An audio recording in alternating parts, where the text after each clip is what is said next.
கர்த்தருடைய நாமம் மகிமை அடைவதாக. God's name will be glorified.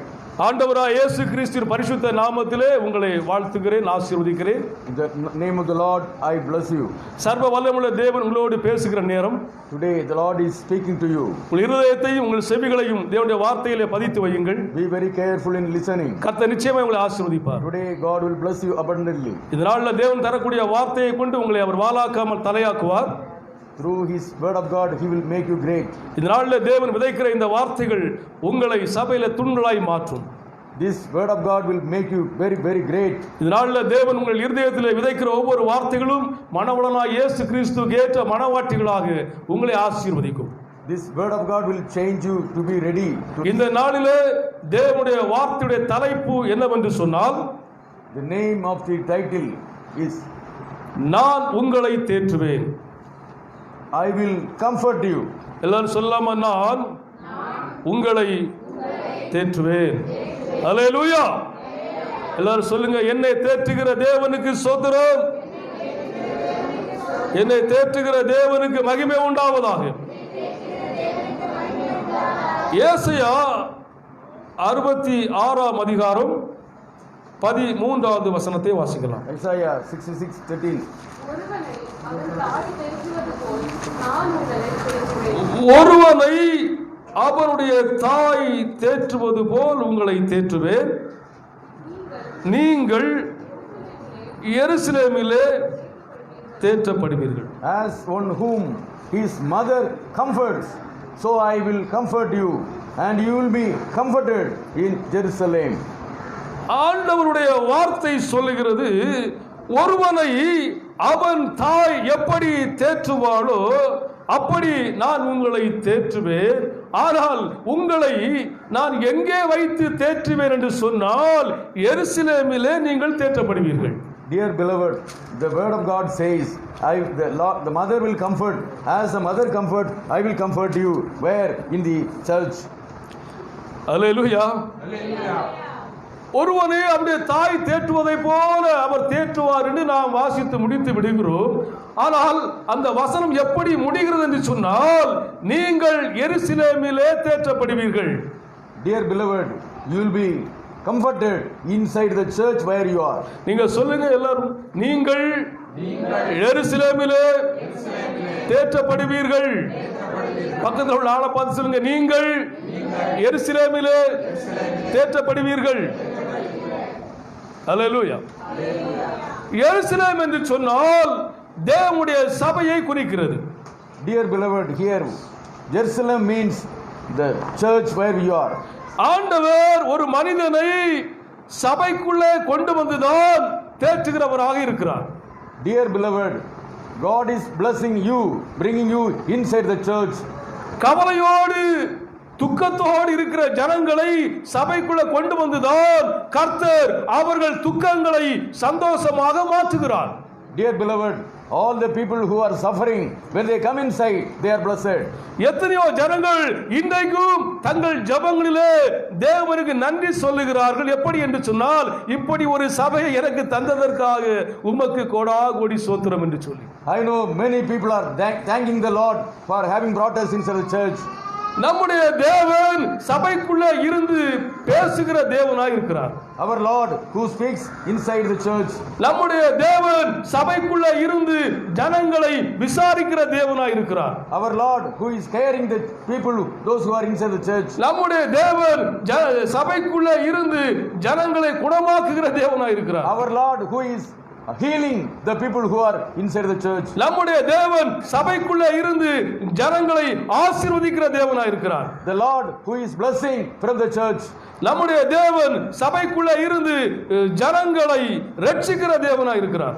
Our Lord who is giving salvation to all the people who are inside. இங்கே தேவனுடைய வார்த்தை சொல்கிறது, நீங்கள் எருசலேமிலே தேற்றப்படுவீர்கள்.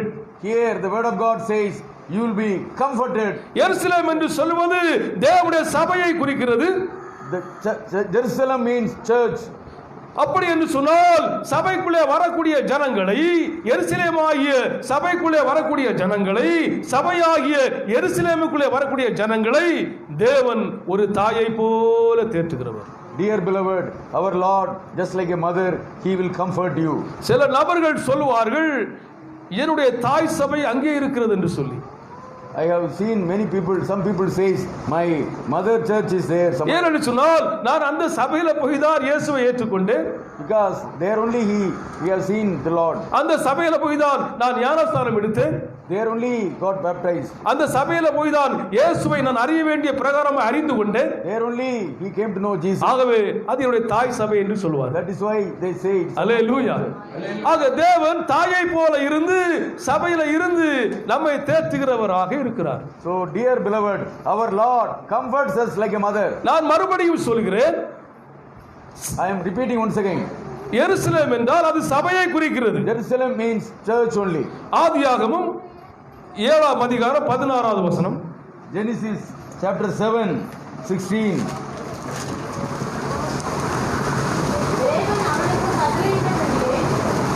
ஃபேன் ஆஃப் பண்ணிருங்க. ஆதியாகமம் 7:16.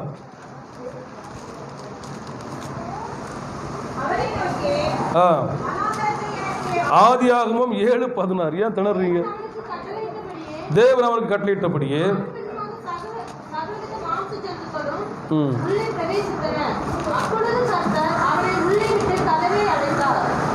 சோத்திரம். எல்லாரும் வாய் திறந்து சொல்லலாமா?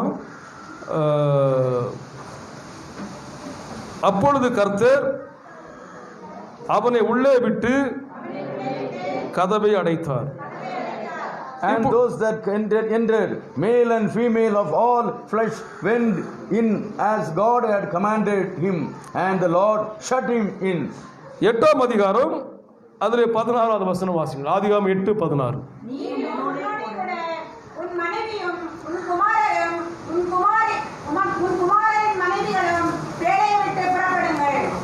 Chapter Genesis 8 verses 16.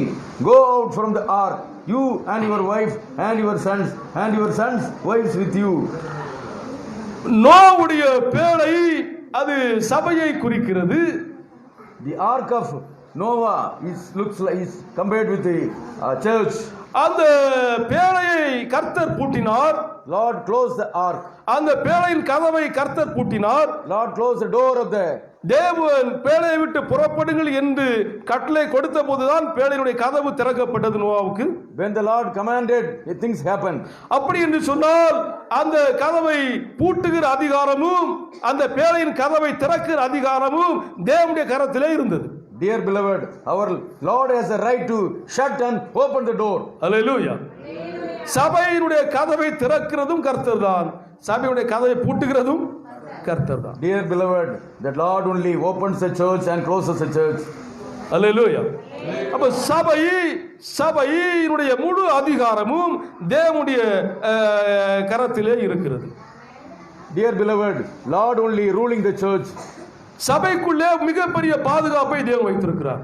Lord has kept security in the church. அதற்கு நோவாவின் பேழை ஒரு உதாரணமாக இருக்கிறது. The Noah ark is an example for that. நோவாவுடைய பேழையிலே இருந்த எல்லாருக்கும் எல்லா ஜீவராசிகளுக்கும் தேவன் மிகப்பெரிய ஒரு பாதுகாப்பை கொடுத்திருந்தார். Lord has given a security for the people who were inside the ark. அதுபோல சபைக்குள்ளே வரக்கூடிய ஒவ்வொரு ஜனங்களுக்கும் ஒவ்வொரு குடும்பத்துக்கும் தேவன் ஒரு பெரிய பரிசுத்த பாதுகாப்பை வைத்திருக்கிறார். The people who are inside the church is given a security by the Lord. சத்தமாக சொல்லலாம் அல்லேலூயா. இப்ப தேவன் சொல்லுகிறார் நீங்கள் எருசலேமிலே தேற்றப்படுவீர்கள். Dear beloved, our Lord says you'll be comforted in the church. எருசலேம் என்று சொல்வது சபையை குறிக்கிறது. Jerusalem means church. அப்ப ஒருவனை சபைக்குள்ளே கொண்டு வந்து கர்த்தர் அந்த சபையில வைத்துதான் தாயை போல ஒரு நபரை ஒரு குடும்பத்தை அவர் தேற்றுகிறவராக இருக்கிறார். Dear beloved, our Lord comforts you as a mother in the church. 3 காரியங்களை கர்த்தருடைய ஆவியானவர் உங்களுக்கு கற்றுத் தர போகிறார். There are 3 things today you are going to learn. முதலாவது சபையாகிய எருசலேமை நம் வாழ்க்கையில் முக்கியப்படுத்த வேண்டும். First of all, church is important in your life. இரண்டாவது, சபையாகிய எருசலேமை விட்டு நாம் விலகக்கூடாது. Secondly, we should not go away from the church. மூன்றாவது, சபையாகிய எருசலேமிலே நாம் காத்திருக்க வேண்டும். Thirdly, we should wait for the Lord in the church. நான் மறுபடியும் உங்கள் ஆசீர்வாதத்துக்காக மறுபடியும் சொல்லுகிறேன். Let me repeat once again. முதலாவது, சபையாகிய எருசலேமை நம் வாழ்க்கையில் முக்கியப்படுத்த வேண்டும். First of all, church is important in your life. இரண்டாவது, சபையாகிய எருசலேமை விட்டு நாம் விலகக்கூடாது. Secondly, we should not go away from the church. மூன்றாவது, சபையாகிய எருசலேமில் நாம் காத்திருக்க வேண்டும். Thirdly, we should wait for the Lord in the church. இந்த மூன்று ஆசீர்வாதம் எத்தனை பேருக்கு வேண்டும்? How many of you are interested? ஹல்லேலூயா. கையத்தில் கர்த்தரை மகிமைப்படுத்துங்க. Praise the Lord. நல்ல ஓசையோடு ஹல்லேலூயா. கர்த்தர் நல்லவர், கர்த்தர் நல்லவர், கர்த்தர் நல்லவர், கர்த்தர் நல்லவர்.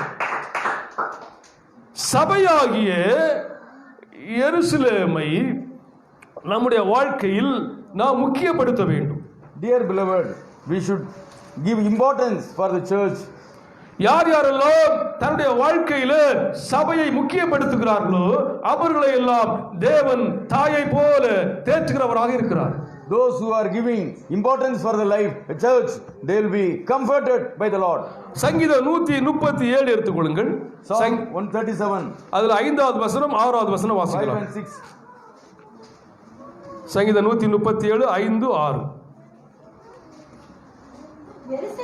எருசலேமே, நான் உன்னை மறந்தால் என் வலது கை தன் தொழிலை மறப்பதாக, நான் உன்னை நினையாமலும்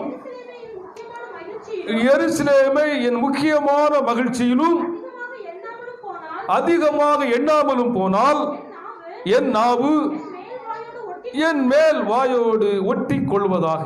O Jerusalem, if I forget you, let my right hand forget. Let my tongue cling to the roof of my mouth. If I don't remember you, if I don't prefer Jerusalem above my chief joy. கர்த்தருடைய நாமம் மகிமை அடைவதாக. God's name will be glorified. இந்த சங்கீத வசனங்களை நாம் பார்க்கிற போது from these psalms we know தேவ ஜனங்கள் பாபிலோனிய சக்கரவர்த்தியாகிய நேபுகாத்நேச்சராலே சிறைபிடிக்கப்பட்டு the God's children once they were arrested, அவர்கள் சிறை கைதிகளாக எருசலேமில் இருந்து பாபிலோனுக்கு கொண்டு போகப்படுகிறார்கள். they were taken to the Babylon.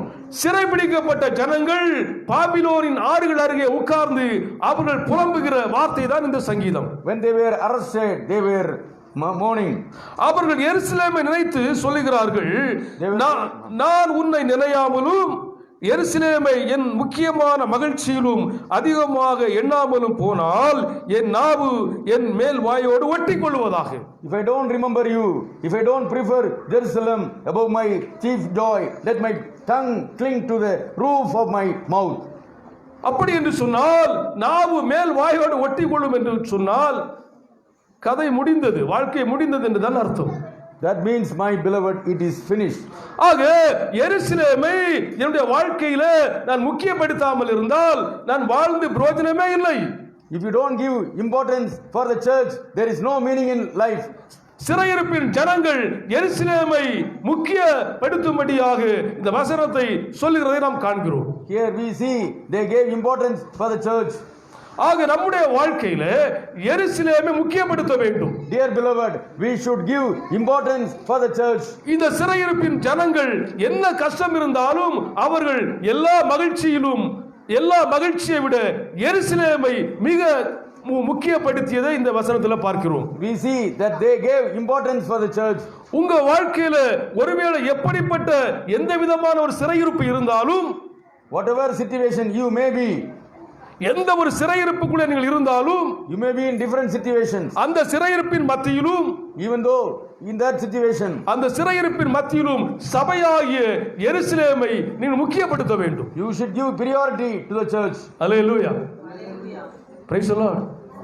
சபையை நீங்கள் முக்கியப்படுத்த வேண்டும். You have to give importance for the எங்க இருந்தாலும் உங்க எண்ணமெல்லாம் சபைக்கு நேரே இருக்க வேண்டும். Wherever you are, you have to think church. எந்த யாத்திரையில எந்த டிராவல்ல இருந்தாலும் உங்கள் யோசனையெல்லாம் சபையை குறித்தே இருக்க வேண்டும். Whatever travel you may be, you have to give importance for the church. Hallelujah. Hallelujah. Praise the Lord. உங்கள் வாழ்க்கையில சபையை நீங்கள் முக்கியப்படுத்த தேவன் உங்களை மிக முக்கிய ஒரு நபராக தேவன் மாற்றிக்கொண்டே Dear இருப்பார். beloved, when you give importance for the church, the Lord will give importance in your life. Hallelujah. Praise the Lord. நம்புறீங்களா? நீங்கள் சபையை முக்கியப்படுத்துகிற போது உங்களை ஒரு மிகப்பெரிய முக்கியமான நபராக VIP ஆக தேவன் உங்களை மாற்றி விடுவார். Dear beloved, when you give importance for the church, you will be, rather respected. வேதத்தில் அதற்கு உதாரணம் இருக்கிறது. We can see so many examples in the Bible. தானியேல் 6ஆம் அதிகாரம் 10வது வசனம் எடுத்துக்கொள்ளுங்கள். Daniel chapter 6 verses 10. தானியேல் 6:10.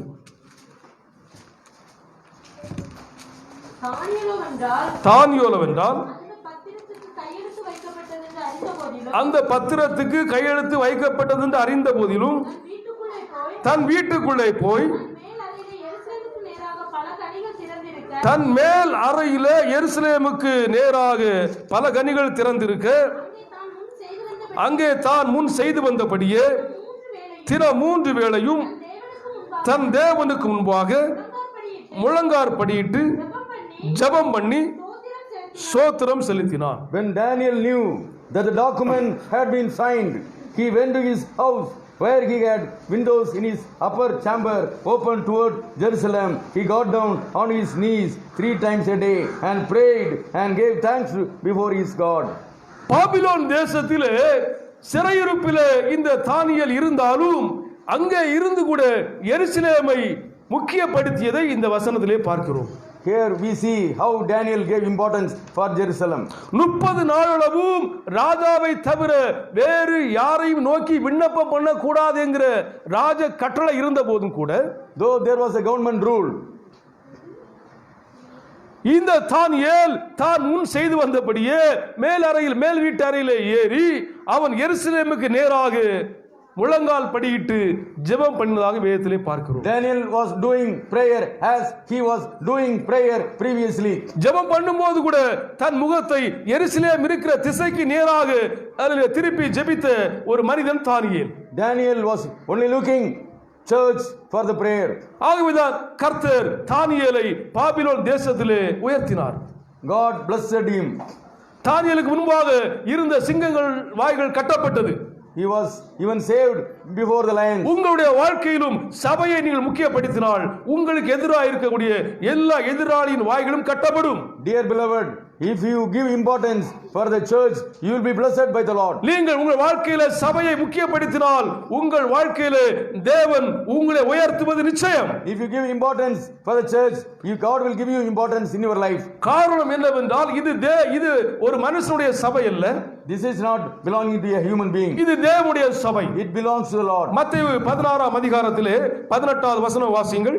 மத்தேயு 16:18. Matthew 16:18. மேலும் நான் உனக்கு சொல்கிறேன், நீ பேதுருவாய் இருக்கிறாய், இந்த கல்லின் மேல் என் சபையை கட்டுவேன், பாதாளத்தின் வாசல்கள் அதை மேற்கொள்வதில்லை. And I tell you, you are Peter, and on this rock I will build my church, and the gates of the hell shall not prevail against it. ஆண்டவராய் இயேசு சொன்னார், என் சபையை கட்டுவேன். Lord Jesus told that I will construct my church. எல்லாரும் சொல்லுங்க, என் சபையை கட்டுவேன். இந்த பக்கம் சொல்லுங்க, என் சபையை கட்டுவேன். கர்த்தர் சொன்னார் என் சபையை. சபை கர்த்தருடையது.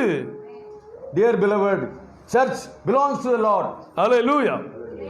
அந்த சபையை எந்த பாதாளத்தின் வாசல்களும் மேற்கொள்ளவே முடியாது. Church cannot be overruled by anything. சபை ஆளுகை செய்கிறவர் தேவனாகிய கர்த்தர். It is ruled by the Lord. சபைக்குள்ள இருந்து செயல்படுகிறவர் தேவனாகிய கர்த்தர். Lord only ruling the church. ஆகவே இந்த சபையை முக்கியப்படுத்துகிறவர்களை, ஆவிக்குரிய சபையை முக்கியப்படுத்துகிறவர்களை, ஆவிக்குரிய ஐக்கியத்தை முக்கியப்படுத்துகிறவர்களை தேவன் ஆசீர்வதிப்பார். Dear beloved, if you give importance for the spiritual life, God will bless you abundantly. சபை தேவனுடையது. Church belongs to the Lord. பேழையை நோவா கட்டினாலும் நோவாவுடைய பேழை அல்ல அது தேவனுடைய பேழை. Though Noah constructed the ark, it belonged to the Lord. பேழையை கட்டியதுதான் Noah. Only Noah only constructed. பேழையை கட்டுவதற்கு அளவு கொடுத்தவர் தேவன். God only gave the measurement. பேழையை எந்த மரத்தினால கட்ட வேண்டும் என்று சொன்ன ஆலோசனை கொடுத்தவர் தேவன். Lord only gave all the ideas. பேழையின் கதவை பூட்டினவர் தேவன், திறந்தவர் தேவன். Lord only closed the door and opened the door. பேழையை அந்த வெள்ளத்திலே மிதக்க வைத்தவர் தேவன். Lord only gave the power to float on the water. ஆகவே அது தேவனுடைய பேழை. That belonged to the Lord. அதுபோல சபையும் தேவனுடையதுதான். Dear beloved, church belongs to the Lord. வேதம் சொல்கிறது அவர் தன்னுடைய சொந்த இரத்தத்தை சிந்தி, சுய இரத்தத்தை சிந்தி சம்பாதித்த சபை. Lord says he only shed his blood to save the church. சபையை எருசலேமுக்கு நிழலாக வேதம் சொல்கிறது. Once again it says சபையை எருசலேமுக்கு நிழலாக வேதம் சொல்கிறது. church is a shadow for the Jerusalem. ஆண்டவராய் இயேசு எருசலேமிலே சுற்றி சுற்றி நடந்தார். Dear beloved, when Jesus was alive, he was roaming around Jerusalem. இயேசுடைய இரத்த துளிகள் எல்லாம் எருசலேம் நகரத்து வீதிகளிலே சிந்தப்பட்டது. Jesus shed his blood on the streets. இயேசுடைய கடைசி துளி இரத்தம் வரைக்கும் எருசலேமிலே சிந்தப்பட்டது. Jesus even the last blood was shed on the Jerusalem. அல்லேலூயா. இந்த சபைக்காக இரத்தம் சிந்தினது நீங்களும் நானும் அல்ல, ஆண்டவராகிய இயேசு. Dear beloved, even for this church blood was shed by our Lord. ஆகவே அவர் சொன்னார், என் சபையை கட்டுவேன். That is why Lord says, I will build my church. அப்ப முதலாவது சபையை யார் யாரெல்லாம் தங்களுடைய வாழ்க்கையில முக்கியப்படுத்துகிறார்களோ அவர்களை எல்லாம் கர்த்தர் ஆசீர்வதிப்பார். First of all, whoever he gives importance for the church, God will give importance in the life. அல்லேலூயா. எல்லாரும் சொல்லுங்க, இயேசுவே என் வாழ்க்கையில் சபையை முக்கியப்படுத்துகிற ஒரு புதிய கிருபையை தந்து வலது கையை தூக்கி என்னை ஆசீர்வதியும். ஹalleluya. உங்களுக்கு திருமண நாள் வந்தா முதலாவது எங்க வர வேண்டும்? சபையில வந்து ஜெபித்து போக வேண்டும். பிறந்த நாள் வந்தா என்ன செய்யணும்? சபையில வந்து ஜெபிக்கணும். பாஸ்டர் போன் பண்ணி ஜெபிக்கிறது இல்லை, நீங்க இங்க வரணும், வந்து ஜெபித்து விட்டு போக வேண்டும். உங்க பிள்ளைகளுக்கு பிறந்த நாள் வந்தா எங்க வரணும்? சபையில வந்து ஜெபிக்கணும். நீங்க ஒரு தூரத்து யாத்திரை போனா சபையில வந்து ஜெபித்து விட்டு போக வேண்டும். புதிதாக உங்க பிள்ளைகள் ஸ்கூலுக்கோ கல்லூரிக்கோ போனா சபையில வந்து என்ன செய்யணும்? ஜெபித்து விட்டு போக வேண்டும். எல்லா காரியத்திலும் நீங்கள் சபையை முக்கியப்படுத்துகிற போது, எருசலேமாகிய இந்த சபையை முக்கியப்படுத்துகிற போது கர்த்தர் உங்களை ஆசீர்வதிப்பார். Dear beloved, in all the activities you have to give importance for the church, then Lord will bless your family. அல்லேலூயா. புரிகிறதா? ஆமென். உலகத்தில் சொல்வார்கள், உலகத்தில் உயிர் வாழ்வதற்கு 3 காரியங்கள் முக்கியமாக தேவை என்று சொல்வார்கள். Dear beloved, do you know, to survive in the world we do require 3 important things. உணவு, first of all food, உடை, dress, உறைவிடம். house. உலகத்தில் வாழ்வதற்கு இந்த 3 தேவை என்று சொல்லுவாங்க, கேட்டிருப்பீங்க இல்லையா? உணவு, உடை, உறைவிடம். You might have heard that for living we need food, dress, shelter. அதுபோல நம்முடைய ஆவிக்குரிய வாழ்க்கைக்கு மிகவும் தேவையான 3 காரியங்களை தேவன் சபைக்குள்ளே வைத்திருக்கிறார். In order to survive, the Lord has kept 3 things inside the church. ஒரு மனிதனுக்கு தேவையான மனம் திரும்பலை தேவன் சபைக்குள்ளே வைத்திருக்கிறார். Lord has kept salvation inside the church. நீங்கள் மனம் திரும்புவதற்கு அடையாளம் ஞானஸ்தானம். For that baptism is important. அதை சபைக்குள்ளே தேவன் வைத்திருக்கிறார்.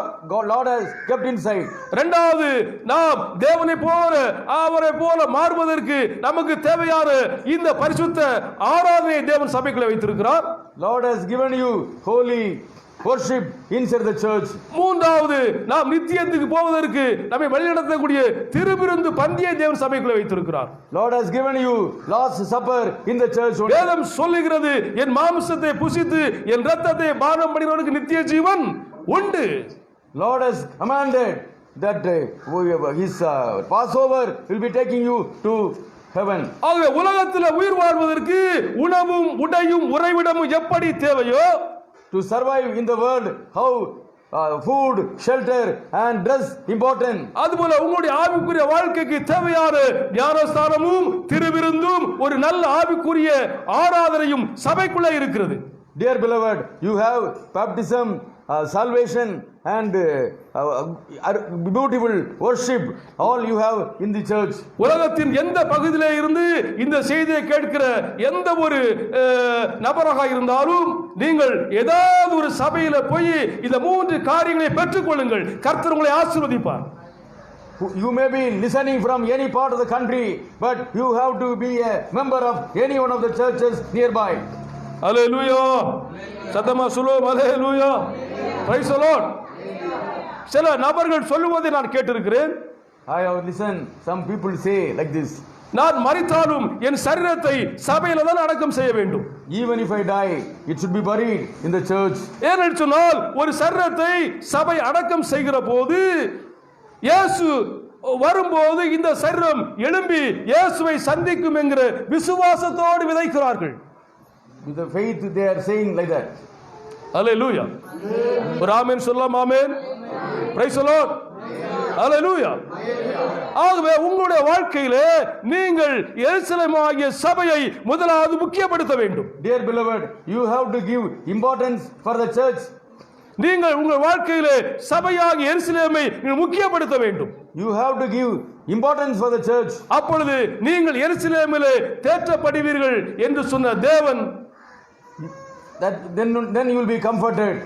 உங்களை சபையாகிய எருசலேமிலே தாயை போல இருந்து உங்களை தேற்றுவார். As a mother comforts, you will be comforted by the Lord. தாயை போல இருந்து உங்களை போஷிப்பார். As a mother give food, தாயை போல இருந்து உங்களை விசாரிப்பார். He will care you. தாயை போல உங்களை தன் மடியில வைத்து அவர் தாலாட்டி சீராட்டி உங்களை அற்புதமாய் நடத்துவார். Lord will bless you. ஒரு தாய் தன் பிள்ளைக்கு செய்ய வேண்டிய அத்தனை கடமைகளையும் உங்கள் வாழ்க்கையிலே தாயை போல இருந்து இந்த தேவன் சபைக்குள்ளே இருந்து உங்களுக்கு நிச்சயமாக செய்வார். As a mother does everything for a child. Hallelujah. ஓசையா hallelujah. கர்த்தரோடு பேசிக் கொண்டிருக்கிறார். Lord is speaking to you. சபைக்கு வெளியே இருக்கிறவர் சபைக்கு உள்ளே வர வேண்டும். The people who are sitting outside should come inside. சபைக்கு வாசல் ஆண்டவர் இயேசு. The door is only Jesus. அந்த வாசல் வழியாக ஆயிரக்கணக்கான ஜனங்கள் சபைக்குள்ள வரும்படி ஒரு நிமிஷம் எல்லாம் கண்களை மூடி ஜெபம் பண்ணலாம். ஹல்லேலூயா. இயேசுவே, சபைக்கு வெளியே இருக்கிற ஜனங்களுடைய கண்களை என் தேவன் திறந்தருளும்படியாக ஜெபிக்கிறோம். சபைக்கு வாசலாக இருக்கிற இயேசுவே, அப்பா உங்க வழியாக அநேக ஜனங்கள் உலகம் முழுவதும் பல பகுதிகளிலும் இருக்கிற சபைக்குள்ளே பிரவேசிக்கத்தக்கதாக கர்த்தர் கர்த்தர் கர்த்தர் உலகம் முழுவதிலும் கிரியை செய்வீராக, கிரியை செய்யும்படியாக ஜெபிக்கிறோம். தங்கள் வாழ்க்கையில சபையை முக்கியப்படுத்துவதற்கு ஒவ்வொரு ஜனங்களோடும் பரிசுத்த ஆவியானவர் பேசுவீராக.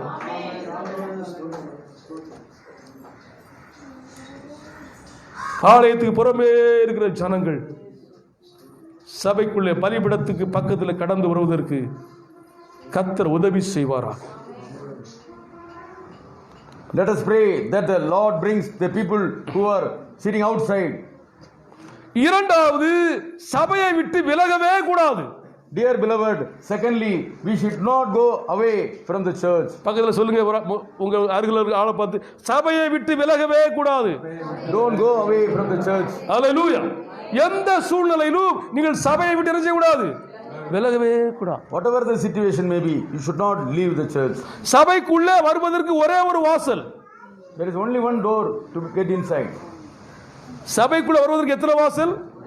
அந்த வாசல் ஆண்டவராகிய இயேசு.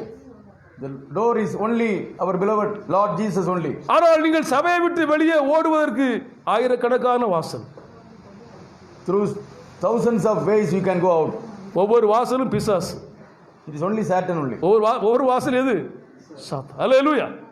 நமக்கு பல வாசல் தேவையில்லை, ஒரே ஒரு வாசல் போதும். We need only one door, Jesus. Hallelujah. Praise the Lord. எந்த சூழ்நிலையிலும் நாம் சபையை விட்டு விலகவே கூடாது. In any situation we should not leave the church. லூக்கா 10ஆம் அதிகாரத்திலே 30வது வசனம் எடுத்துக்கொள்ளுங்கள். Luke chapter 10 verses 30. லூக்கா 10:30. இயேசு பிரதியுத்தரமாக, ஒரு மனுஷன் எருசலேமில் இருந்து எரிகோவுக்கு போகையில் கள்வர் கையில் அகப்பட்டான்.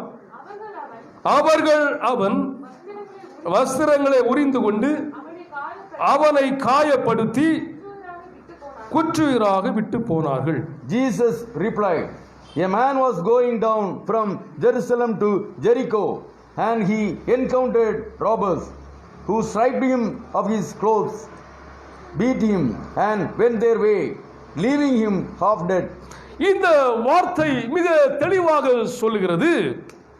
These words clearly says, ஒரு மனிதன் சபையாகிய எருசலேமை விட்டு வெளியே போகிற போது அவனுடைய வாழ்க்கையில என்ன நடக்கும் என்று சொல்லி இந்த வசனம் படம் பிடித்து காட்டுகிறது. dear beloved, one who leaves the church, he meets such an accident. ஒரு மனிதன் எருசலேமில் இருந்து எரிகோவுக்கு போனான். Here we see one man left Jerusalem and went to Jericho. எருசலேம் என்பது சபையை குறிக்கிறது. Jerusalem means church. எரிகோ என்பது சாபத்தீடான பகுதியை குறிக்கிறது. Jericho means hell. அதாவது உலகத்தை குறிக்கிறது. It refers worldly things. சபையை விட்டு உலகத்துக்குள்ளே போன மனிதனுடைய நிலைமையை பாருங்கள். See, when you leave the church, it happens like that. அவன் முதலாவது கள்வர் கையிலே அகப்பட்டு கொண்டான். He was met by the robbers. அந்த கள்வர்கள் அவன் வஸ்திரத்தை உரிகிறார்கள். They unclean the dress. அவனை காயப்படுத்துகிறார்கள். They beat him. அவனை குற்றுயிராக விட்டு விடுகிறார்கள்.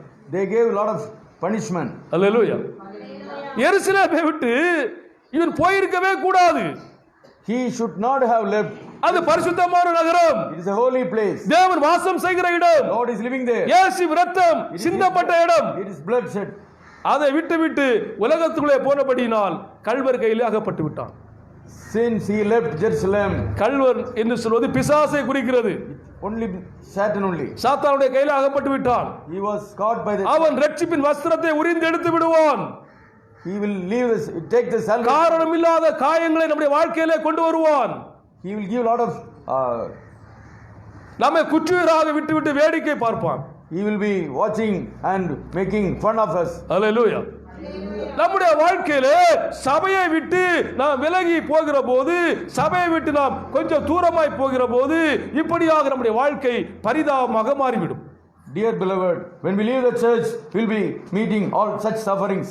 ஆகவே இரண்டாவது சபையாகிய அந்த எருசலேமை விட்டு நாம் விலகவே கூடாது. Dear beloved, secondly, we should not go away. இந்த சபைக்குள்ளே இருந்து உங்களை தாயை போல ஆண்டவர் தேற்றுவதை போல இந்த உலகத்தில் யாரும் உங்களை தேற்ற முடியாது. Nobody can comfort you than Jesus. சபைக்குள்ள இருந்து உங்களை தாயை போல இந்த தேவர் விசாரிப்பதை போல இந்த உலகத்தில் எந்த பகுதியிலும் உங்களை யாரும் விசாரிக்க முடியாது. Nobody can care you like Jesus.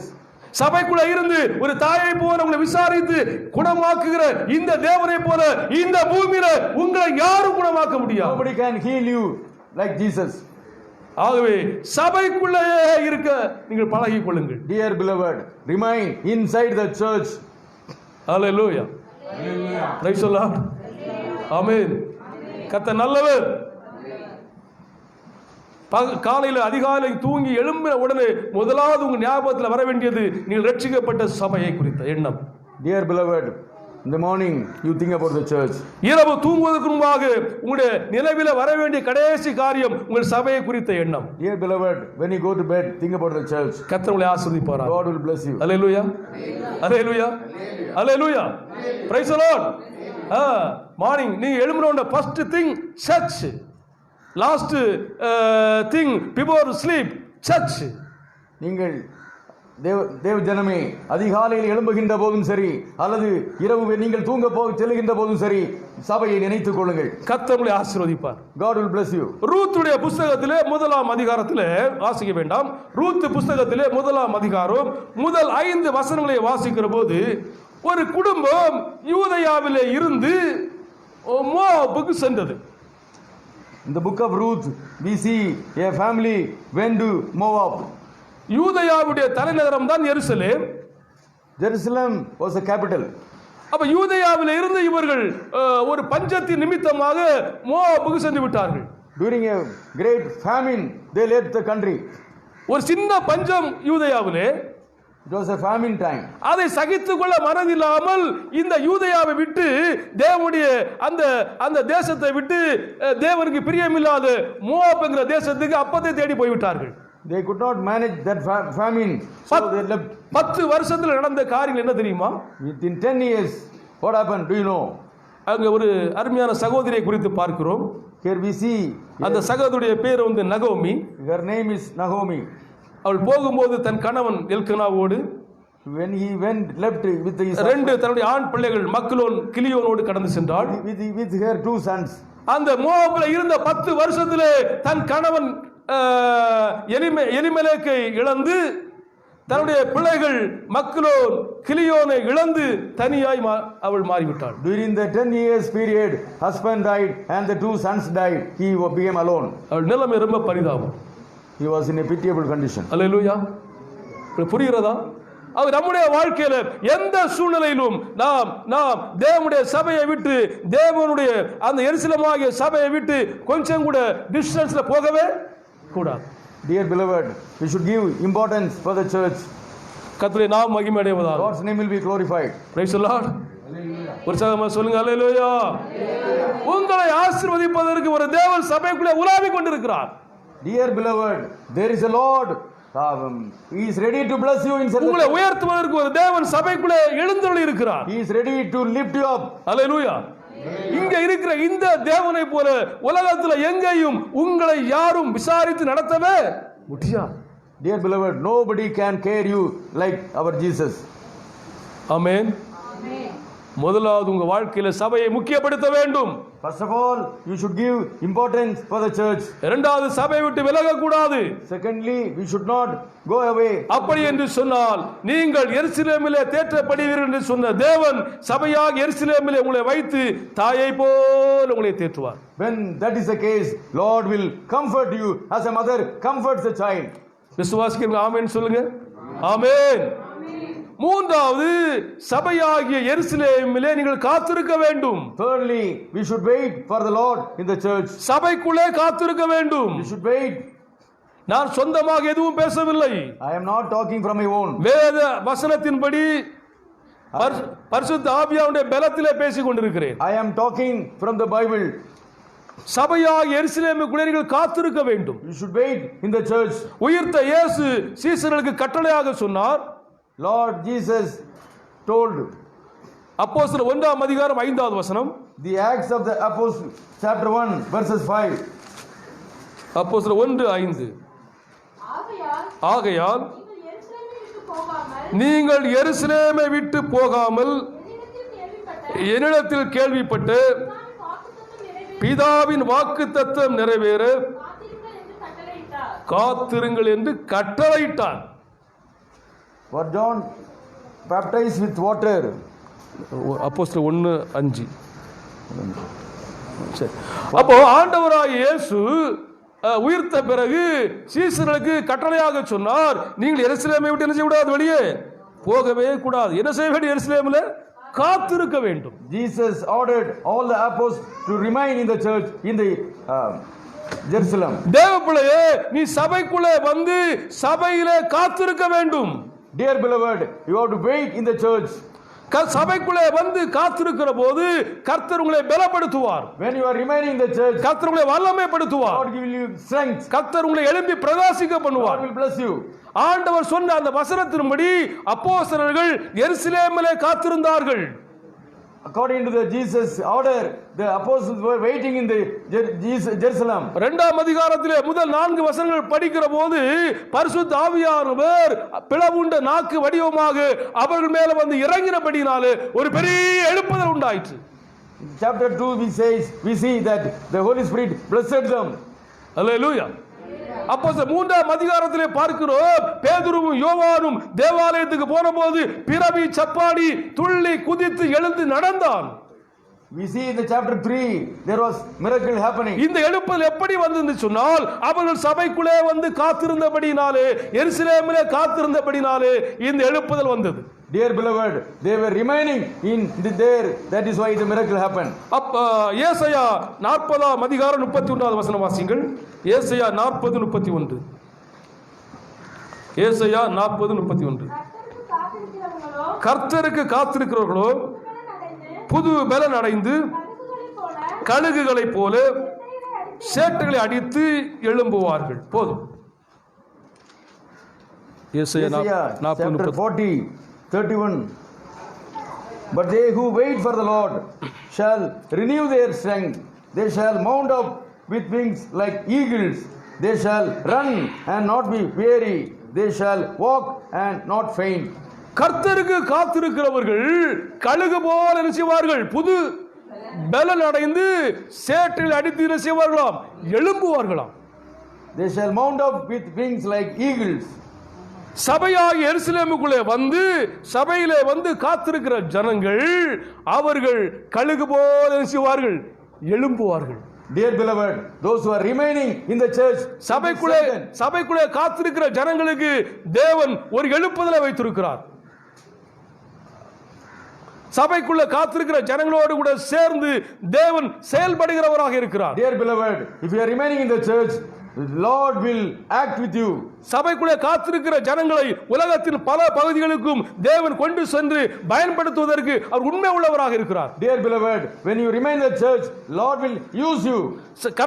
சபைக்குள்ளே காத்திருக்கிற ஜனங்களை அவருடைய கரத்தில் எடுத்து அநேகருக்கு ஆசீர்வாதமாக பயன்படுத்துவதற்கு தேவன் உண்மை உள்ளவராக இருக்கிறார். Dear beloved, when you remain in the church, Lord will use you for others. தேவ பிள்ளையே, நீ சபைக்குள்ளே வந்து காத்திருந்தால் கழுகு போல உன்னை கர்த்தர் ஆசீர்வதிப்பார். Dear beloved, if you remain in the church, you will be like a... நீ எழும்புகிற உயரத்தை இந்த உலகத்தால் அளவிடவே முடியாது. Nobody can count your blessings. நீ பறந்து செல்வதை எந்த பறவையும் தடுத்து நிறுத்தவே முடியாது. You will be flying high. அப்படிப்பட்ட அதிகாரத்தை தந்து தேவன் உன்னை வல்லமைப்படுத்த வேண்டும் என்று சொன்னார். God will give such a power. சபையா எருசலேமுக்குள்ளே வந்து காத்திரு. You have to remain in the church. என் சபையை கட்டுவேன் என்று சொன்னவர் As Lord says, உங்களை கழுகு போல உயர பறக்க ஆசீர்வதிப்பார். He will bless you abundantly. ஆமென். அல்லேலூயா. அல்லேலூயா. சும்மா ஒண்ணு தாய் மாதிரி அவர் தேற்ற மாட்டார். He will not do like mother. சபையை முக்கியப்படுத்தும் போது தாயை போல தேற்றுவார். When you give importance for the church, எந்த சூழ்நிலையிலும் சபையை விட்டு விலகாமல் இருக்கும்போது தாயை போல தேற்றுவார். when you remain in the church, He will comfort you. நீ சபைக்குள்ளே காத்திருக்கும் போது தாயை போல உனக்கு தேற்றுவார். When you remain in the church, God will comfort you. முழு பலத்தோட அல்லேலூயா. கடைசியாக 2 வசனம் வாசிக்கலாம். வெளிப்படுத்தின விசேஷம் 21ஆம் அதிகாரம் 2வது வசனம். யோவானாகிய நான் புதிய எருசலேமாகிய பரிசுத்த நகரத்தை தேவனிடத்திலிருந்து பரலோகத்தை விட்டு இறங்கி வர கண்டேன்.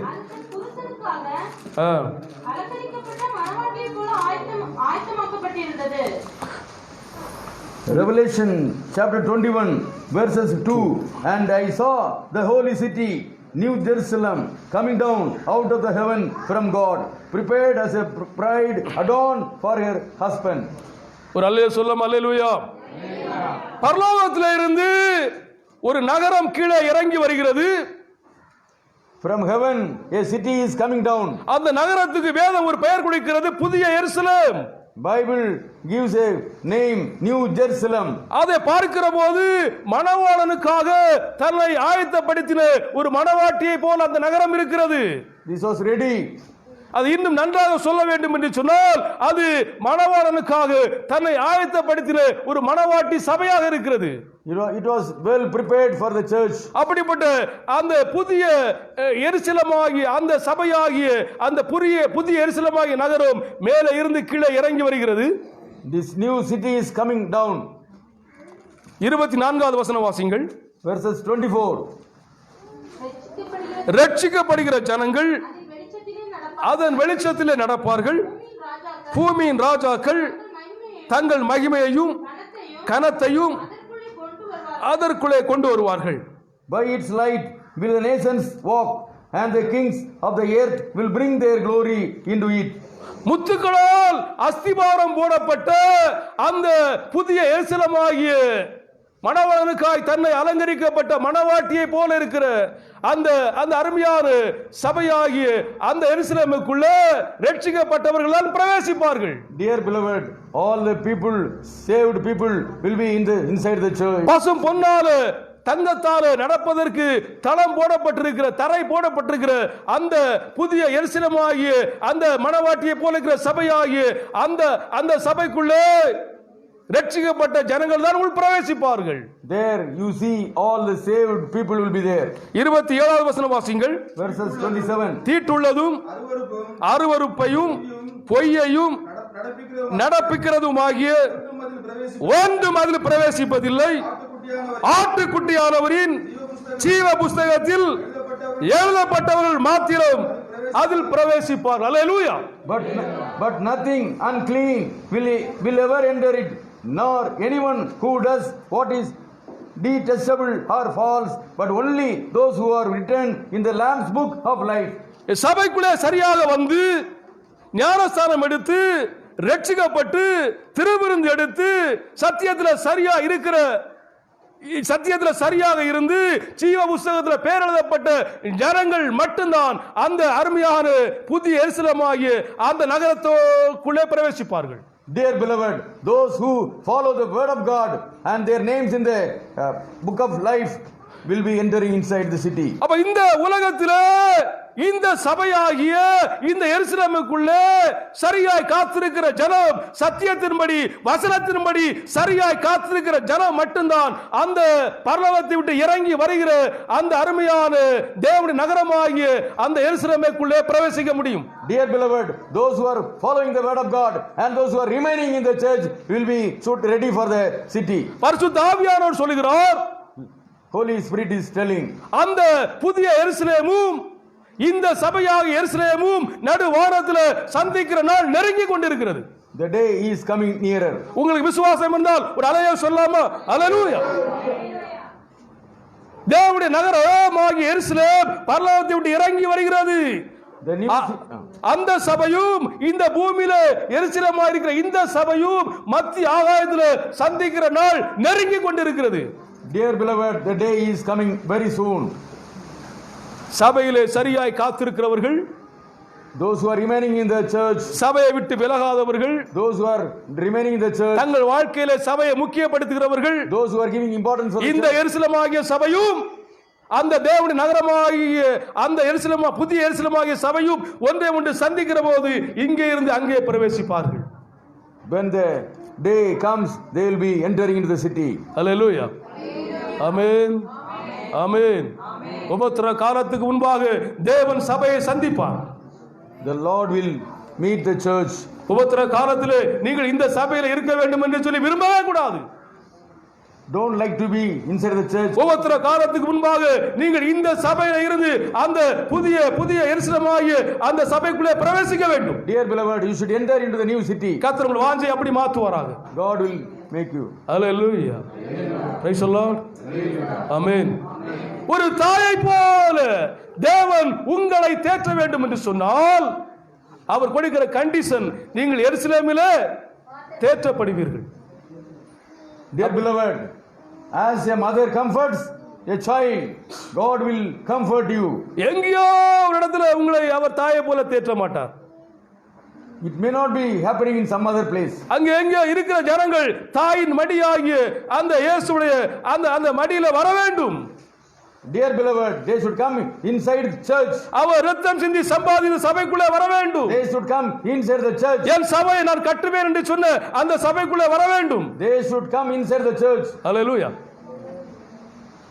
அவை தாயை போல் உங்களை அவர் தேற்ற வேண்டும் என்று சொன்னால் சபையை முக்கியப்படுத்துங்கள். Dear beloved, give importance for the church. சபையை விட்டு விலகாதபடி ஒட்டியிருங்கள் சபையோடு. Remain in the church. சபையிலே காத்திருங்கள். Remain in the church. கர்த்தர் உங்களை ஆசீர்வதிப்பார். God will bless you. கர்த்தர் உங்களை பலப்படுத்துவார். God will give you. கர்த்தர் உங்களை உருவாக்குவார். God will create. கர்த்தர் உங்களை பயன்படுத்துவார். God will use you. கர்த்தர் உங்களை உலகத்தின் பல பகுதிகளுக்கு கொண்டு போவார். Lord will take you. கர்த்தர் உங்களை அநேகருக்கு ஆசீர்வாதமாய் மாற்றுவார். God will bless. கர்த்தர் உங்களை கொண்டு பெரிய காரியங்களை செய்வார். Lord will make. கர்த்தர் உங்களை அவரை போல மாற்றுவார். He will make you like. எல்லாம் எழுந்துக்கலாமா?